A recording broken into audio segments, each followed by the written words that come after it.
जय जोहार, नमस्कार संगवारी हो। स्वागत है आप सभी का दैनिक छत्तीसगढ़ चैनल पर। दोस्तों, छत्तीसगढ़ प्रदेश की आज की जो भी महत्वपूर्ण खबरें निकल कर आ रही है, एक एक करके सभी महत्वपूर्ण बड़ी खबरों के बारे में हम आपको विस्तार से बताने वाले हैं। सबसे पहली बड़ी खबर आ रही है जहां पर लॉकडाउन में थोड़ी राहत दी गई है। बिलासपुर, गरियाबंद और कांकेर में बाजारों को छूट दी गई है। रायगढ़ में फिलहाल किराना दुकानें और बेकरी को ही रियायतें मिल पाई हैं। रविवार को बिलासपुर, गरियाबंद और कांकेर जिले में बाजारों को खोलने की छूट दे दी गई है। कलेक्टर्स की तरफ से जारी गाइडलाइन में इस बात पर जोर दिया गया है कि छूट के दौरान दुकानदार और आम शहरी कोविड प्रोटोकॉल का पालन करेंगे। इसके अलावा रायगढ़ में फिलहाल थोड़ी छूट कम है, मगर किराना सामान की परेशानी को दूर करने के मकसद से इन्हें भी छूट दी गई है। इस बात में यहाँ पर इस रिपोर्ट में जानिए कि बता दें कि किसी भी जिले में कैसी रियायत मिली है। बता दें फिलहाल 31 मई तक पूरे प्रदेश में लॉकडाउन रहने वाला है। बिलासपुर में फिलहाल ऑड इवन फार्मूला लागू होने वाला है। रायगढ़ में किराना दुकानों को छूट मिलने वाली है। साथ ही साथ गरियाबंद जिलों में होटलों में यहाँ पर शादियों को अनुमति मिलने वाली है। कांकेर में भी कुछ इसी प्रकार के छूट का प्रावधान रखा गया है।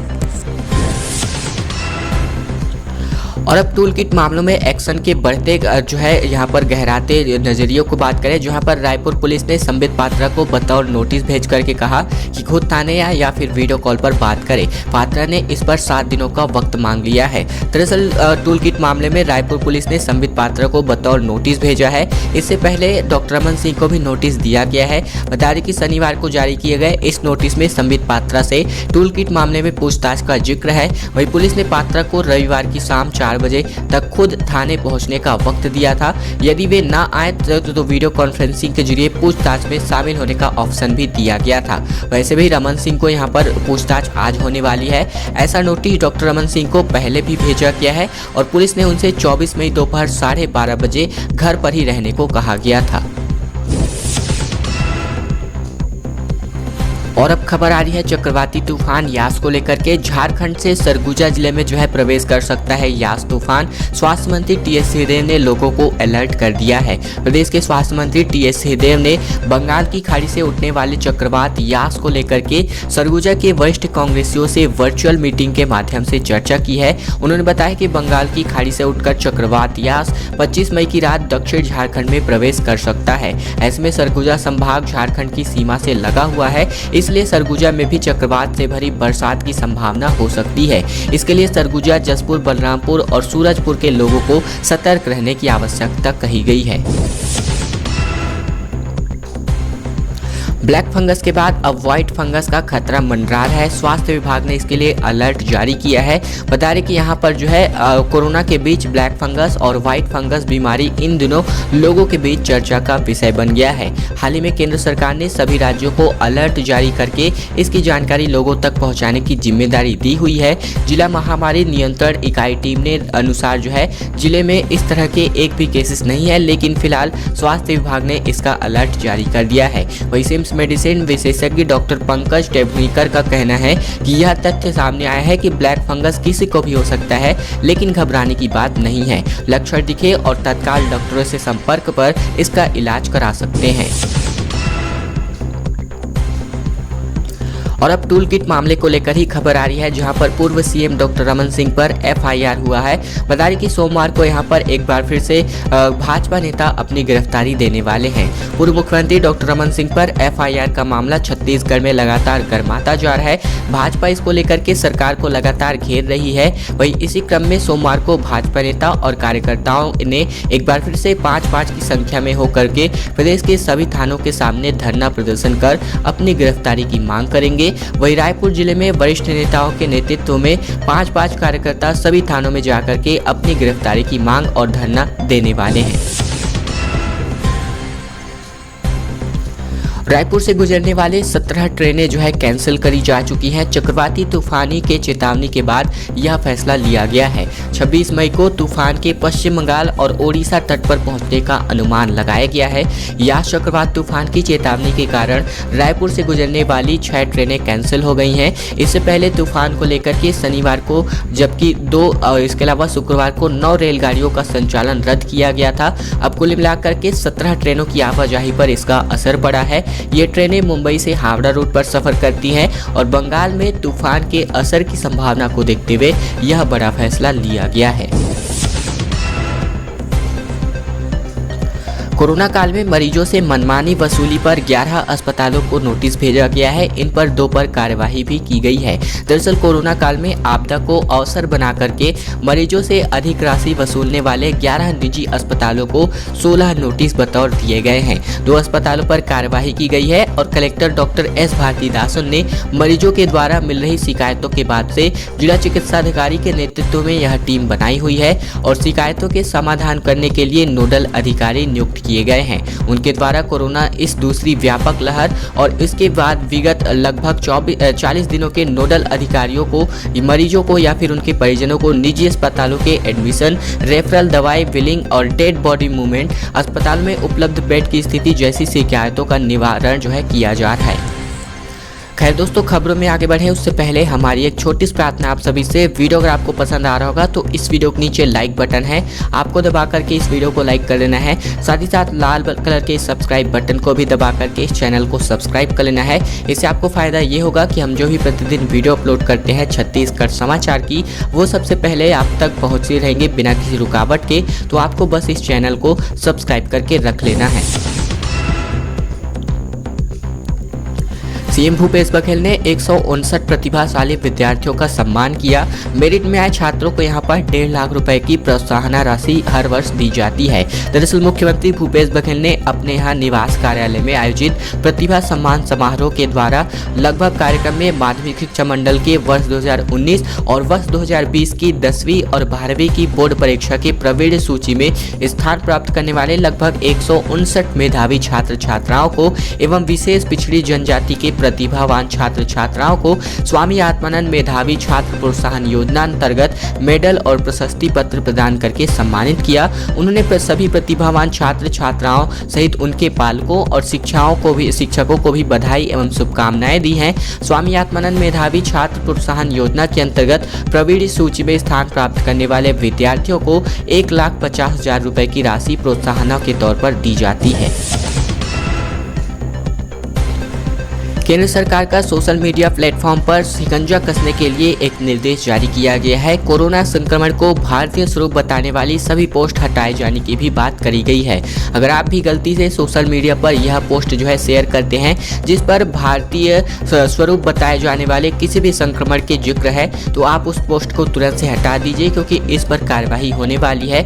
केंद्र सरकार ने सोशल मीडिया कंपनियों को एक नया निर्देश जारी किया है। इस निर्देश में कहा गया है कि अपने मंचों से ऐसी सभी सामग्री हटा दें जिसमें से कोरोना के लिए भारतीय स्वरूप यानी कि इंडियन स्ट्रेन का जिक्र है। इसका मकसद कोरोना महामारी से जुड़ी गलत जानकारी को नियंत्रित करने के तौर पर लिया जा रहा है। महामारी कहने से सरकार लगातार बचती जा रही है। छत्तीसगढ़ में ब्लैक फंगस सूचनीय रोग घोषित हो गया है। अब अस्पतालों को हर केस की जानकारी सरकार को देनी होगी। दरअसल छत्तीसगढ़ में सरकार ब्लैक फंगस को महामारी कहने से बच रही है।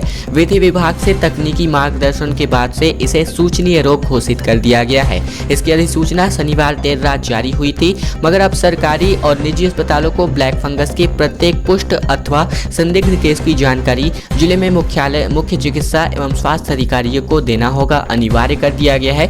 इसके अलावा स्वास्थ्य विभाग की अधिसूचना के मुताबिक अब ब्लैक फंगस अथवा म्यूकर माइकोसिस को नोटिफिएबल डिजीज अथवा सूचनीय रोग घोषित किया गया है। रायपुर में कोरोना मरीजों के लिए हाईटेक हॉस्पिटल बिल्ड हो गया है। बालको 100 बेड का कोविड फील्ड अस्पताल बना रहा है। 90 बिस्तर ऑक्सीजन युक्त और 10 में वेंटिलेटर की सुविधा होने वाली है। खबर आ रही है छत्तीसगढ़ की राजधानी से, जहां पर रायपुर में कोरोना से संक्रमित होने वाले मरीजों को एक और बड़ी सुविधा मिलने जा रही है। यहाँ नवा रायपुर के सेक्टर 36 में वेदांता समूह की company Bharat aluminium company limited यानी कि बालको 100 बिस्तरों का हाईटेक कोविड फील्ड अस्पताल बनाने जा रही है। निर्माण कार्य लगभग पूरा हो गया है और इस अस्पताल की सुविधा बहुत ही जल्द लोगों को मिलने वाली है। इस अस्पताल के खुलने से कोरोना के खिलाफ लड़ाई में छत्तीसगढ़ के लोगों को काफी मदद मिलने वाली है। और अब छत्तीसगढ़ में कोरोना संक्रमण के ताजा आंकड़ों के बारे में हम आपको जानकारी दें, जिसके अनुसार 3000 नए मरीज मिले हैं, 7000 लोग ठीक हुए हैं और 2 लाख लोगों को वैक्सीन के डोज को लेकर के कंफ्यूजन हुआ है। 18+ की जगह अब ये 45+ वालों को लगने वाली है। खबर आ रही है छत्तीसगढ़ के में पिछले 24 घंटे के दौरान 3306 कोरोना के नए मरीज मिले हैं। ठीक होने वालों की संख्या 7232 है और अब राज्य में कोरोना के एक्टिव केसेस घट करके 65,774 हो गए हैं। वहीं राज्य में टेस्टिंग की स्थिति की बात की जाए तो बीते 24 घंटे के दौरान 50,722 सैंपल्स की जांच की गई थी। वहीं पिछले 24 घंटे में कोरोना की वजह से 92 लोगों की मौत का जिक्र भी किया गया है। छत्तीसगढ़ के गृह मंत्री से हम आपके लिए एक ग्राउंड रिपोर्ट लेकर के आ रहे हैं, जहां पर गांव में ना तो कोरोना टेस्टिंग हो रही है और ना ही इलाज की सुविधा है। अगर वीवीआईपी गांवों में ही कुछ इसी प्रकार के जो सुविधाएं हैं इनका विस्तार नहीं हो पाया है तो आम लोगों की यानी कि आम गांवों की बात ही क्या करें। दरअसल छत्तीसगढ़ के गृह एवं लोक निर्माण विभाग मंत्री ताम्रध्वज साहू का गाँव पौवारा है, जहाँ पर दुर्ग से 12 किलोमीटर दूर बसे इस गाँव में होम मिनिस्टर का जो है बड़ा मकान है। खेती बाड़ी है, कुछ रिश्तेदार भी है, लेकिन नहीं है तो यहाँ पर केवल और केवल सुविधाएं। मंत्री जी और उनका परिवार सालों से यहाँ निकल करके दुर्ग के मीनाक्षी नगर जा बसे थे और फिर अपने गांव को भूल ही गए। कोरोना काल में छत्तीसगढ़ के वीवीआईपी गांवों की स्थिति का जायजा लेने के लिए हमारी टीम होम मिनिस्टर के गांव पहुंची और वहां के हालात देखे तो बेहद ही दयनीय हालात थे। छत्तीसगढ़ बोर्ड के 12वीं के एग्जाम घर पर ही होने वाले हैं। स्टूडेंट्स घर पर यहाँ पर प्रश्न पत्र ले जा सकेंगे, आंसर शीट घर पर ही लिखना होगा और 5 दिन में खुद ही सेंटर पहुँच करके इनकी जो कॉपी है वो जमा करनी होगी। दरअसल छत्तीसगढ़ माध्यमिक शिक्षा मंडल ने यह फैसला किया है कि 12वीं की परीक्षा ली जाएगी और इसे लेकर के यहाँ पर एक विस्तृत आदेश जारी किया गया है। इनमें स्टूडेंट्स के मन में चल रहे कन्फ्यूजन को दूर करते हुए बोर्ड ने स्पष्ट तौर पर लिखा हुआ है कि अब परीक्षाएं ली जाएंगी और कोविड संक्रमण के खतरे को देखते हुए एक बड़ी सुविधा स्टूडेंट्स को दी जा रही है, जहां पर घर पर कॉपी लिखने की सुविधा प्रदान की गई है।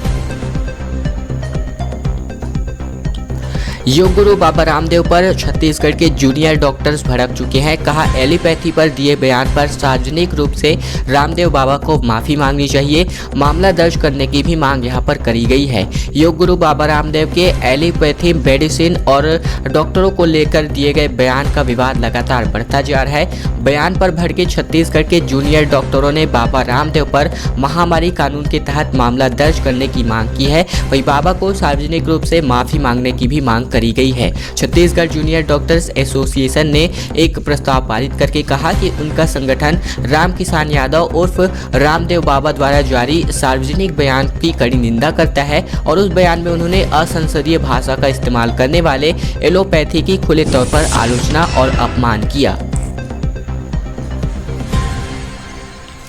चेहरा चमकाने की राजनीति लगातार बढ़ती जा रही है। छत्तीसगढ़ ने लगभग 18+ के टीकाकरण के प्रमाण पत्र और पीएम मोदी की तस्वीर हटा दी है।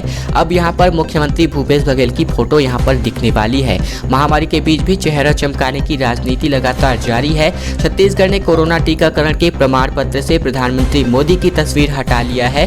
18 से लेकर के 44 वर्ष आयु वर्ग के लोगों के टीकाकरण प्रमाण पत्र पर अब मुख्यमंत्री भूपेश बघेल की मुस्कुराती तस्वीर लगने वाली है। और मजे की बात यह है कि यहाँ पर जब मुख्यमंत्री का वैक्सीनेशन हुआ था तो उस पर प्रधानमंत्री की फोटो जो है चस्पा की गई थी। खैर दोस्तों, आज की खबरों का सिलसिला ही तक का था। वीडियो अगर आपको पसंद आया होगा तो वीडियो को तो लाइक करना ही करना है। इस चैनल को आपको सब्सक्राइब कर लेना है ताकि प्रतिदिन की इसी प्रकार की महत्वपूर्ण खबरें छत्तीसगढ़ की जो आपको जानना जरूरी होता है वो सबसे पहले